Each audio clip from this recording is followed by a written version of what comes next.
Welcome to the official Gaming Productions Japan trip video. Well, part 1 at least. Given that we were there for a few weeks, we're gonna have to split this up into like 2, maybe even 3 parts. We will combine them all into one giant video at the end though. We'll mainly be focusing on retro game collecting, considering we are a, retro game channel. However, we will also feature some random stuff from our trip too, as seen in the intro. So yeah, maybe think of it as like filler in anime. Not absolutely vital, but it does add character and personality. Anyway, before we get things started, let's cue the intro.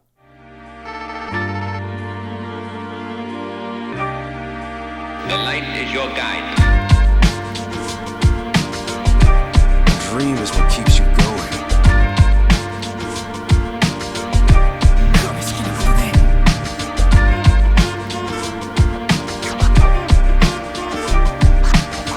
Now is the time to shape your story. Your fate is in your hands.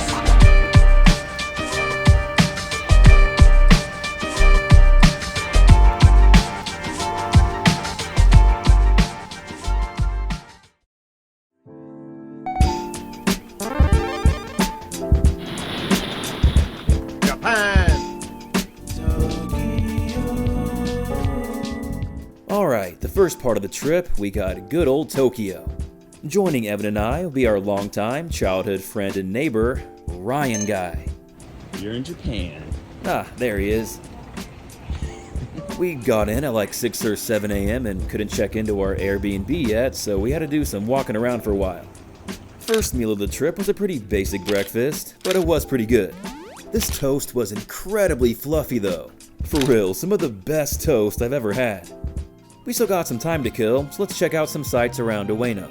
Yeah, I kinda struggle pronouncing that one, I'm sorry. By the way, I know we have a lot of phone footage right now, but we do have a lot of widescreen footage later on with an actual camera too. After like 4 or 5 hours, it's finally time to check in. But not before a little quick ramen first. First ramen of the trip. Oh yeah, that's that good stuff. The place we're staying at for the first couple nights is a Studio Ghibli themed house, as you can obviously see. Very cool vibe for sure, and a lot of cool Studio Ghibli stuff I'd never seen before.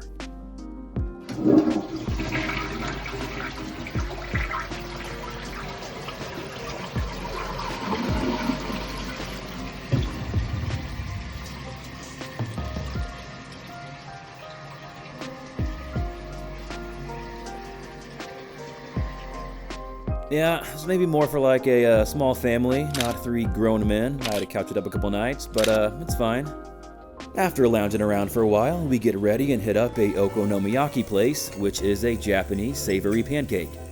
The waitress brought us the ingredients and then could probably tell that we had no idea what we were doing, so she offered to make one of them for us. What a kind lady. I wasn't super hungry yet for whatever reason, so I just got this little thing of meats, and yeah, it was really good, but it just wasn't very, filling. After that, we walked around for a bit and then called it a night. First day complete.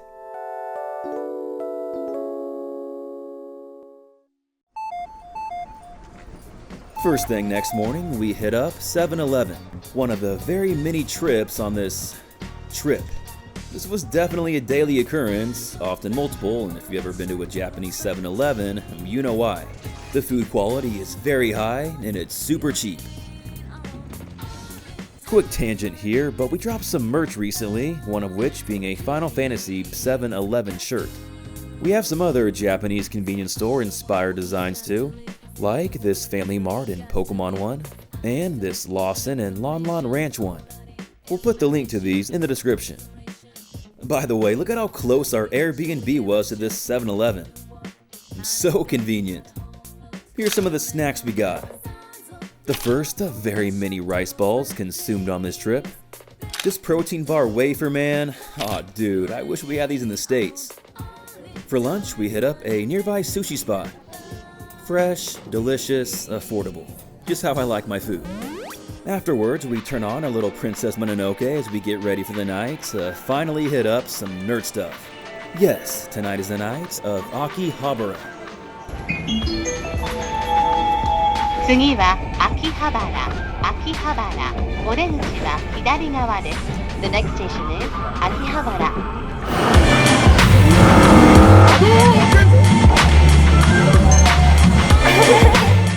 Basically, the nerd capital of the world.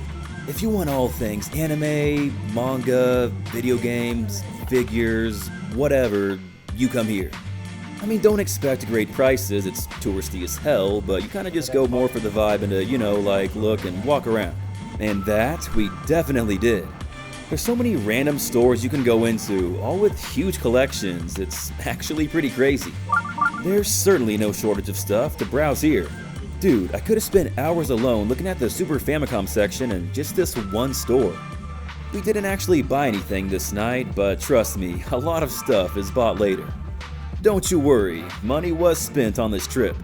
By the way, this RPG right here, Daikaiju Monogatari, I never bought it in Japan, but I did actually buy it at a convention earlier this year.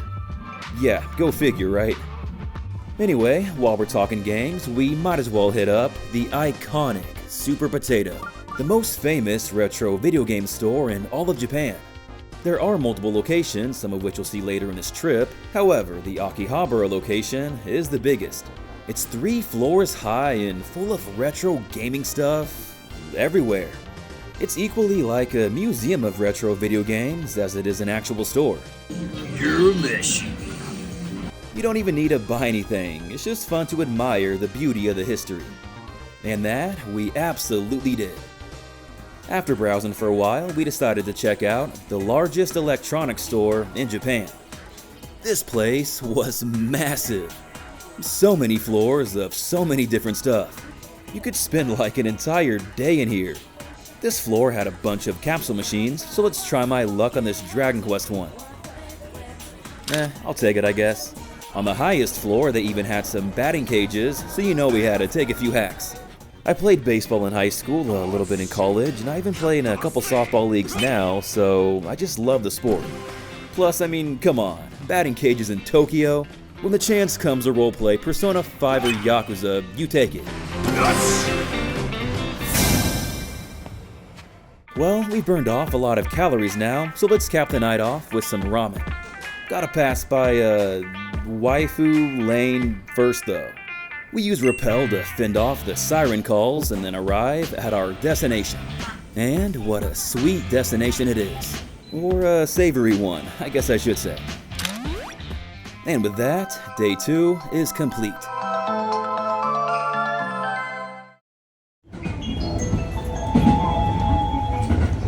The next morning, it's time to move Airbnbs. The address technically said this next one was in Shinjuku, but that seemed pretty misleading. It must have been on the complete end of one of its sides, as it was like a really quiet residential neighborhood. It's all good though, that was on us for not looking into it more. That said, it was very peaceful. There was a lot of nature stuff around, with a little park, some baseball fields, a little pond with some koi fish, and yeah, probably just easier to show than tell, so let's just do that.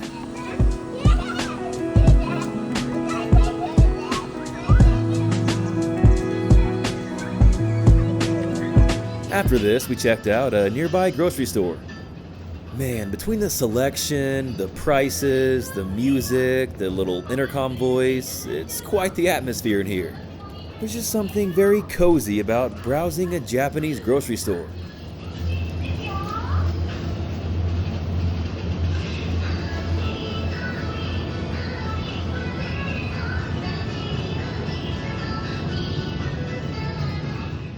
We head back to the new Airbnb, I turn on a little Sailor Moon, and then we get ready to head out to the main part of Shinjuku.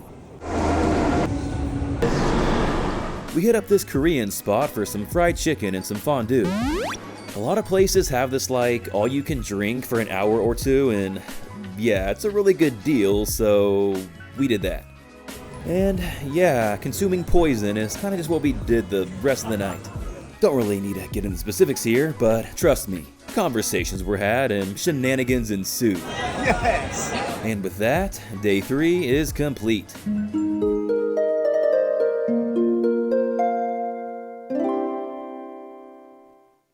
The next day, we came to learn that we were only like a 20-minute walk away from Nakano Broadway, so we decided to check it out. Nakano Broadway is like a multi-level shopping mall that's focused on nerd stuff. The diversity they have is just insane. Like, even outside the usual video games and anime and manga and Gundam model type stuff, there's a lot of really old and vintage, pop culture type collectibles. It's all really cool to see and very easy to spend hours looking around. With that said, we did more than look around this time though. Finally had to pull the trigger on some bad boys. First of which was Grandia. Probably a top 10 JRPG of all time to me. In my opinion, no other JRPG out there captures the spirit of adventure quite like Grandia does. The Japanese cover looked cool as hell, so yeah, I just had to get it. Next up, we got Black Matrix. This is a tactical RPG, part of a larger series that never left Japan. I talked about it in our part 2 video on our series on RPGs that never left Japan, so check that one out if interested. I also got this weird PS1 RPG called Neo Rude. This one never left Japan either, and it's not hard to see why. It has what the game calls the leading system. You don't control your party directly and instead just point to a part on screen. I haven't played it myself, but it seems kind of not amazing. I don't know. I believe Evan got a game or two here as well, so show him up on screen. After enough nerding around, we decided to check out the nearby Koenji district. It was like a 15-20 minute walk away, so why not? But first, let's restore a little bit of HP and carb up. These little pancake pastries were filled with cream, mine was chocolate, and yeah, just phenomenal.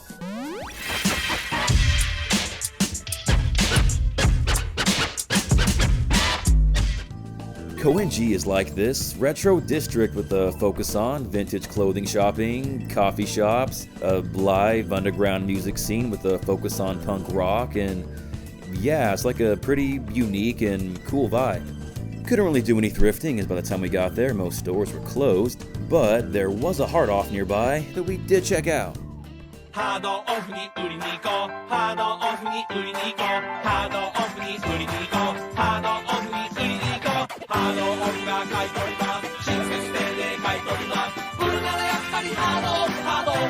Hard Off is a very popular chain of stores in Japan that sells a bunch of reused electronics and instruments and computer stuff and gaming stuff and stuff like that. We obviously went here for the games though. And not a huge selection here. There was a Super Famicom boxed copy of Street Fighter 2 though, so yeah, call me George from Of Mice and Men because I had to pull that trigger. God, that was such an unnecessarily dark metaphor to make about buying a retro video game. I just killed the vibe. I'm sorry, guys. Anyway, let's brighten up the mood. Time to get some food.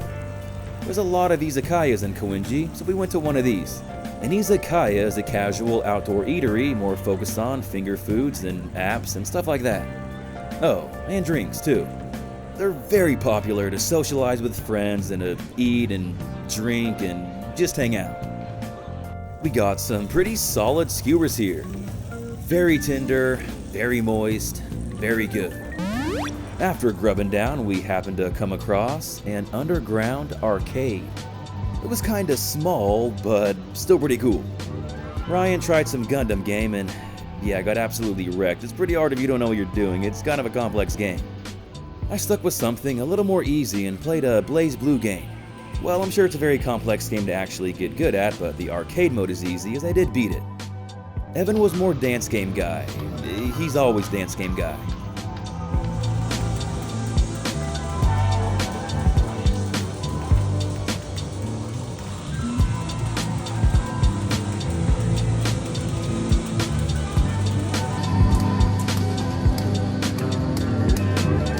After this, we took the last train home to finally end the day. Maybe the most fun day yet? I don't know, maybe. Regardless, day 4 complete.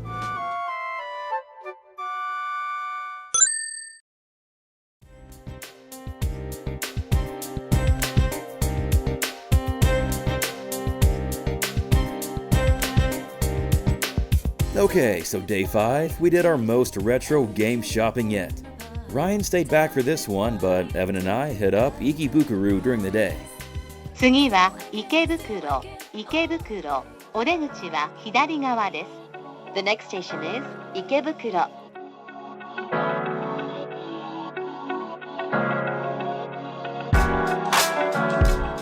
I've heard it be described as a less nice version of Shinjuku or Shibuya, and while that may be kind of true in a way, I still thought it was pretty cool. It's got some of that big D, you know, big district energy like Shinjuku or Shibuya, but also some of that pop culture nerdy vibe like Akihabara. I think it's a cool combination. There were various book-offs around the area, so we hit a few of these up. いらっしゃいませ。文庫本を売ろうかと。文庫本大歓迎ですよ。ブックオフの文庫本コーナーは作家名50音順で選びやすい。これ、いい本ですよね。本を売るならブックオフ。Book Off is very similar to Hard Off, it's just more focused on, you know, books and manga and things of that nature. In my experience, it also has a way better selection of retro video games. This one in particular didn't have a massive selection, but there were some pretty obscure titles, like this RPG for the Super Famicom called Oni. Apparently, it's the 5th entry in a long-running series that never left Japan. It seems to deal with yokai, you know, Japanese ghosts and spirits, and the battle system looks pretty cool. The PS1 entry looks maybe the coolest though. The walking around graphics remind me of Star Ocean 2, and the battle graphics remind me of Breath of Fire 4. And look at this transformation sequence. I mean, come on, the Breath of Fire 4 inspiration is clear. Even the battle sprite kinda looks like the dragon form from that game. Anyway, I did not buy this game, but Evan and I did buy some others. The first of which being Mystical Ninja starring Goemon. We actually just covered this game from start to finish in a 2-hour retrospective earlier this year, so if you want to hear my full thoughts on it, yeah, check that video out. It's the most in-depth we've ever gone into any game on this channel before. It's part of a long-running series though, and this entry is like a 3D Zelda-like platformer. It's really fun. Next, I got Wild Arms. As much as I like the North American cover, I think I might like this one more actually. I mean, the colors are so pretty. It's just a very aesthetically pleasing cover. We also covered this game in an 1.5-hour retrospective as well, so if you want to hear some more thoughts on it, check that one out. The next game I got was Star Ocean: The Second Story. Again, I'm gonna sound like a broken record here, but yeah, we also covered this game in a 2-hour retrospective last year, so if you want to hear my full thoughts on it, again, check that one out. Amazing game though, this and Wild Arms. I like them both about equally. Well, I don't know, maybe Wild Arms a little bit more. Look how cheap Star Ocean 2 was as well, that's insane. The same goes for Suikoden 2. Definitely had to get this. I don't own the North American version and maybe never will, so yeah, the Japanese copy might have to do. Again, this is the last time I'll do this video, I promise, but a few months ago, we did cover the entire series in a full retrospective. Next I got Dragon Quest III for the Famicom. The last time I was in Japan, I actually got the Super Famicom version of this game, so it only made sense to get the original this time.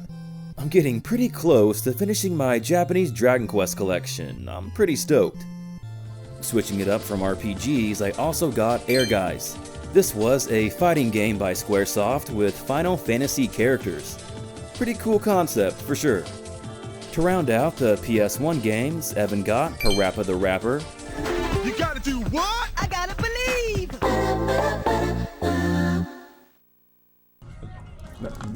Oh, this is a cool looking Gundam one. And Mobile Suit Gundam, Char's Counterattack.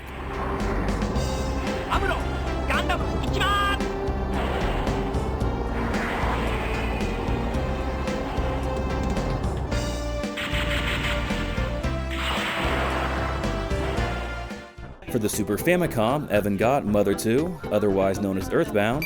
Not a bad case. And I got Fire Emblem, Mystery of the Emblem. The former was the introduction of Ness, and the latter was the introduction of Marth, two characters who didn't get stateside popularity until Super Smash Bros. Anyway, that's about it for Old Book Off. We actually went to a couple of them as there's 2 locations in Ikebukuro. For now, it's time to hit up Super Potato, and this time, we're not just gonna browse. This location is definitely not as big as the Akihabara one. I think it's only 1 floor, at least that's all that was open. But the selection is still really, really good.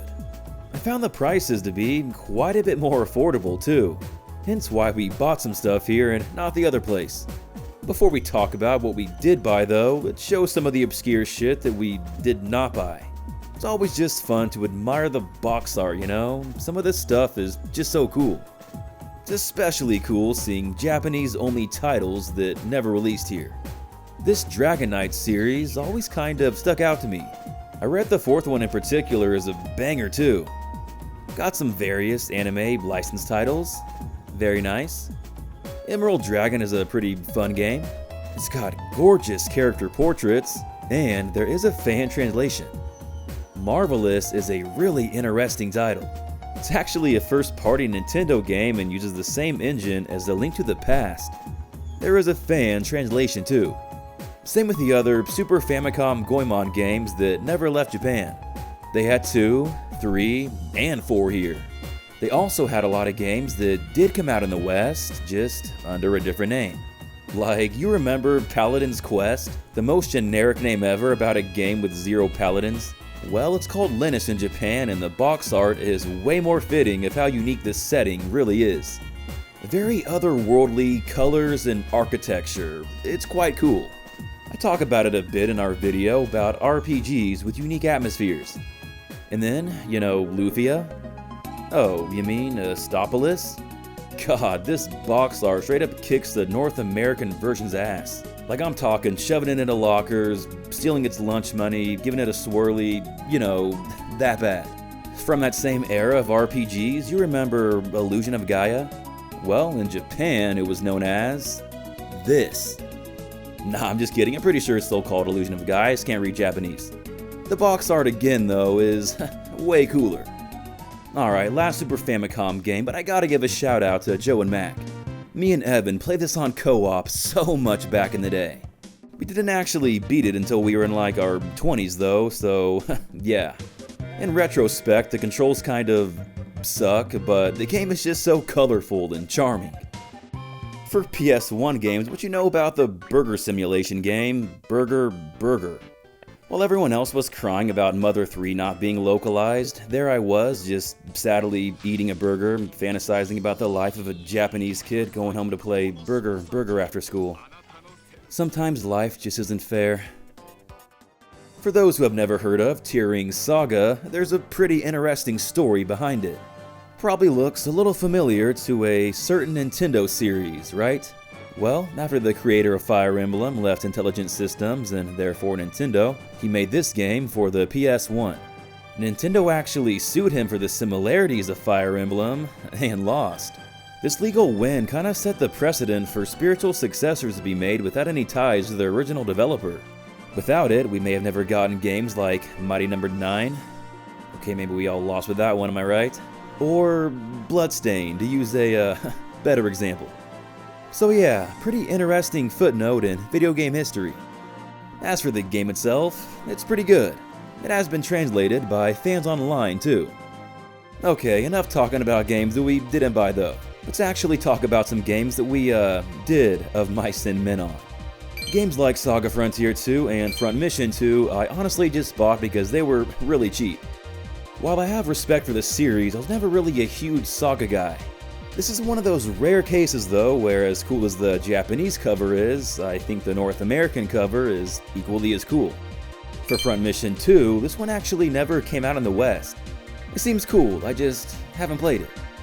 A game I was more excited to get though was Thousand Arms. My nostalgia for this game runs so deep. For objectively being a pretty mediocre RPG, like you're not gonna find this on any top 10 PS1 RPGs list, subjectively, the game is just incredibly charming and memorable. It wouldn't be anywhere near my top 10 as far as actual quality goes, but in terms of how memorable it is, it actually might be a top 10 RPG for me. It really does stand out that much. Well, to me at least, nostalgia's a hell of a drug. This is also another case where I think the Japanese and North American covers are pretty equal.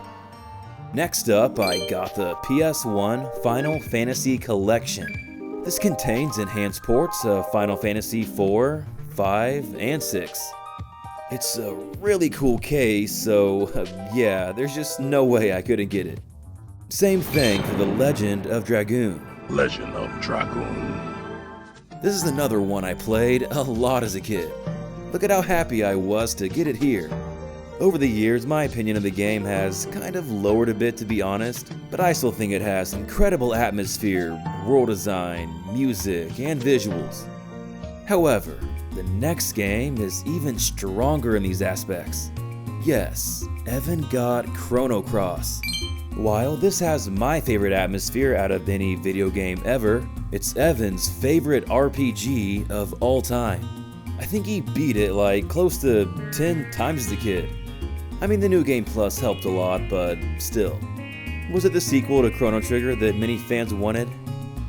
Probably not, but as a standalone game, it's still an amazing RPG. While Evan got his most nostalgic RPG of all time, I did as well. Oh yeah, Legend of Legaia, the first serious RPG I ever played. I say serious because I did play Super Mario RPG and Pokemon Blue first. Because of this though, I'm just always gonna have a soft spot for the game. But yeah, super cool turn-based RPG with a fighting game combo-like system. It's too bad that its sequel, that I just talked about in our last video actually, wasn't nearly as good. Oh well. Anyway, I didn't just stop at getting the game though. They also had the strategy guide here as well. Hell yeah. Flip it open to the first page and dude, those early PS1 CGI renders. Oh, this stuff just tickles my brain in a way that few things do. I just can't get enough of it. The nostalgia does not end here though, no. I got not one, but 2 guides for Wild Arms and a guide for Wild Arms 2. The Wild Arms 2 one in particular is especially cool. It has a bunch of art I've never seen anywhere else in all my years of looking online. Like all this early concept art of the characters, the main cast even has these detailed drawings of certain scenes. There's some pretty cool enemy artwork. There's some really cool artwork of the Guardians. Who was this cat? I don't remember him. This is just a Gundam with wings. Pretty epic though. And also there's this Liz and Ard comic. Honestly, I'd be surprised if like a single one of you has seen this almost. Like, where would you find this? I'm a Wild Arms 2 mega fan and I've never seen a lot of this stuff. It's actually the second serious RPG I ever played after Legend of Legaia. So yeah, very stoked to pick this one up. I also got a Tales of Phantasia and Tales of Destiny guide, but these were kinda mainly just text. They were just so cheap that I was like, why not? I mean, look at these prices, dude. That's insane. That's like maybe $1. Overall though, we got quite the haul here. PS1 JRPGs are by far my favorite video game category of all time, so yeah, I go pretty hard on those this trip. Stay tuned, my friends. Alright, that's about enough nerding out for now. Before heading back, Evan and I refuel on some ramen.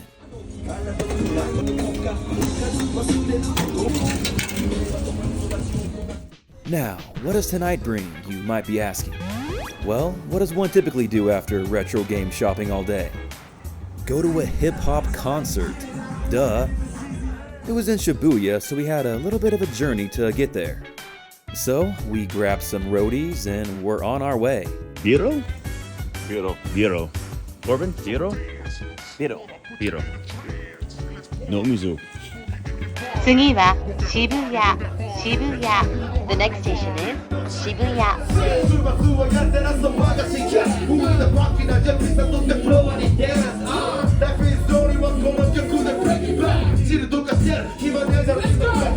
Being a Friday night in Shibuya, it was a pretty lively scene.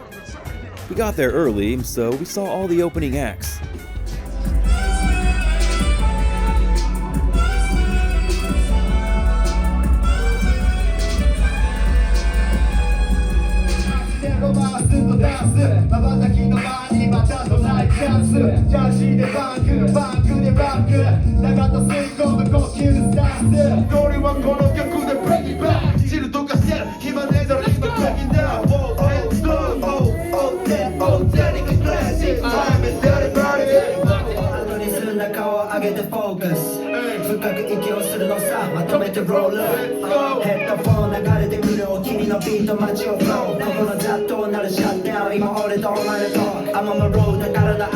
I think all of our favorites was Sounds Deli.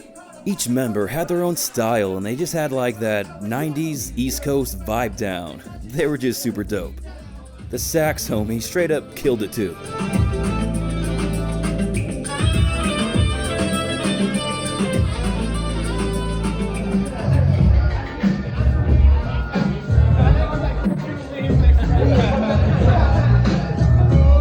My mistake. The main act we were there to see was Cookin' Soul, a Spanish producer slash DJ known for making really dope hip hop beats and cool remixes on them featuring a bunch of popular rappers.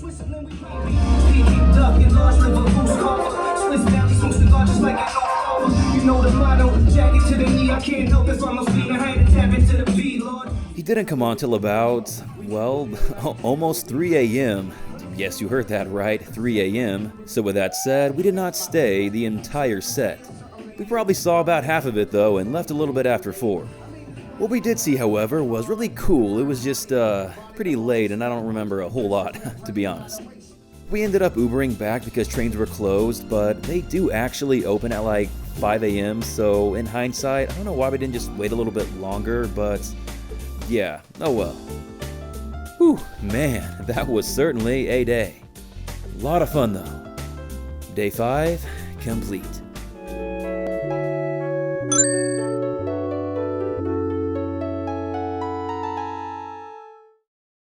Day 6 was our last full day in Tokyo, for the first part of the trip at least. We do go back later, before we head off to Kyoto for about half a week. Well, I say full day, but given how late we were up, you can probably imagine we weren't in a huge rush to wake up early. When we finally did get up and around, joining society, we decided to take a peaceful stroll around the neighborhood. Oh, a local grocery store. Let's check it out. Look at all this fresh food here. I just want to buy you all. All this food's making me hungry. Time to feast up. Let's see here. What haven't we had yet? Curry. This local spot had a very cozy vibe and quite delicious curry to boot. I think I got like the medium spice level because I, still wanted to feel my face and not take a burn status effect for the next couple turns. We came to learn that there was another book-off nearby, so Evan and I went there. This one didn't have like a crazy selection, but we did get a few things. Evan got Final Fantasy XII, Final Fantasy X-2, and Persona 4 for like dirt cheap. And he got a pretty cool Ocarina of Time strategy guide. I, on the other hand, got this random Rurouni Kenshin PS1 RPG that I didn't even know existed until then. I love the presentation though, between the overworld graphics and the really cool looking battle system. God, who else loved all those other Toonami anime from back in the day? This, and DBZ, and Yu Yu Hakusho, and Outlaw Star, and Trigun, and... Aw, dude, just amazing times. Afterwards, we were on our way to meet up with Ryan at a cafe, but then we passed by a baseball field and watched some of these kids play for a bit. Look at the cannon the shortstop had for how young he was, dude. At the cafe, I got a very refreshing drink.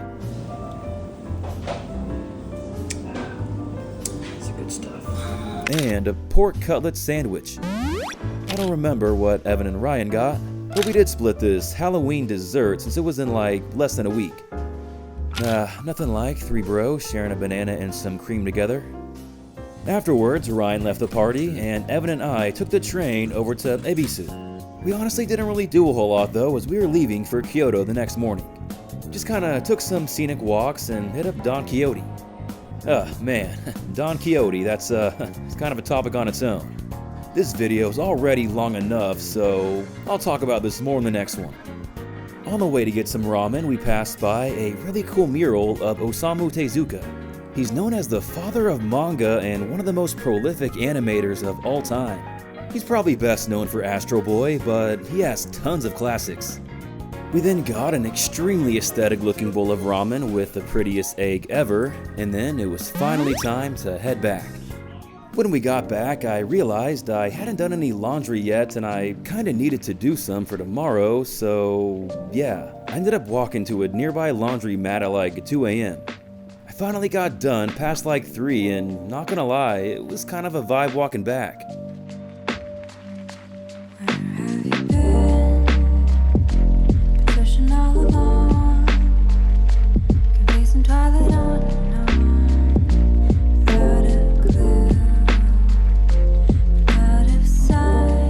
But yeah, anyway, day 6 complete.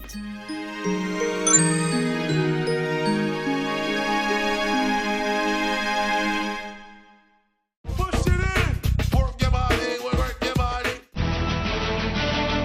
遊びの道に魂込めた一人の男が今日も行く真面目に遊ばぬ奴らには体で覚えさせるぞ背がたさんしろ背がたさんしろ背がさんたんしろとや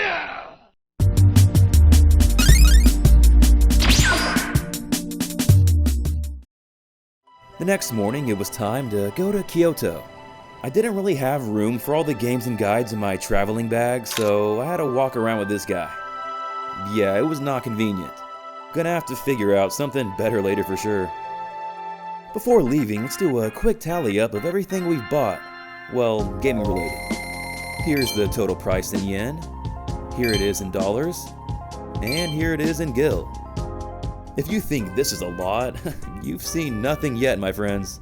This is just the calm before the storm. Stay tuned for part 2 and part 3. And with that, we're gonna end things here. Tokyo's been a blast so far, and we will be back the final week, but for now, it's time to become one with nature and explore the old capital of Japan. Thanks for watching, everyone.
You win!